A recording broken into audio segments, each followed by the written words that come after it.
So this is the typical fund structure followed by AIFs in India.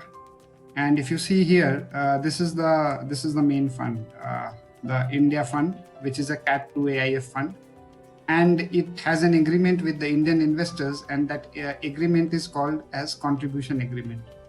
Now, if you see, there is similar fund which is being set up outside India, which we call as Offshore Fund, and a fund for global investors, in which there is an agreement with the global investors, and that agreement is called as subscription agreement.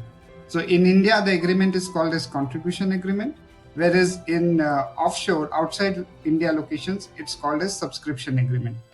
Now, why this fund is being set up outside India is the question that typically comes up, because this fund is also directly investing in the India fund. The main reason to that is primarily to gain some tax advantage.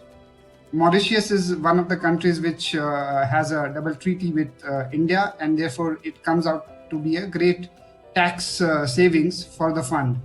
And therefore this fund is set up. Even for the investors, global investors, it is a big tax savings. So now, if you see this diagram, the investors, Indian investors, will invest into India fund, and the global investors will invest funds into a global fund, this being set up in Mauritius here, and which will again have a contribution agreement with the India fund. So remember, any agreement with the India fund directly is a contribution agreement. But this agreement, which is between the global investors and the global fund, is a subscription agreement. Now, what typically happens is this India fund will then appoint a trustee who will provide the trusteeship services.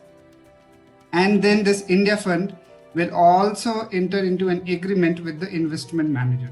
Now, remember, this investment manager is an independent, a person or an entity. This can be a different entity formed altogether, and it needs to enter into an agreement with the fund, which is called as an investment management agreement.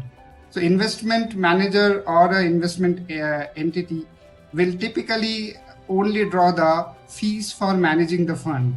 All the fund related operations, the distribution related operations will be managed by the trustee here.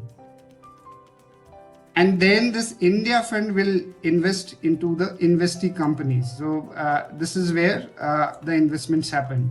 Where people generally get wrong is they typically tend to believe that the investment manager or the investment management entity is investing in the investee companies. No, that's not correct. All the funds remain at the fund level, and it's being invested into the investee companies.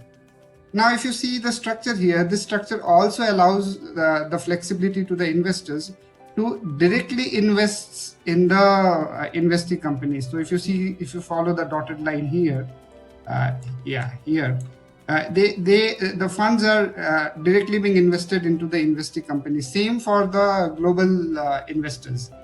Now, why this route is typically taken is a couple of times there are very big size deals, and investors are interested to put in more money into that particular deal, either because it's lucrative or the IRR is high. And therefore, to give the flexibility to few of the investors to invest more in certain deals, this structure is being built in.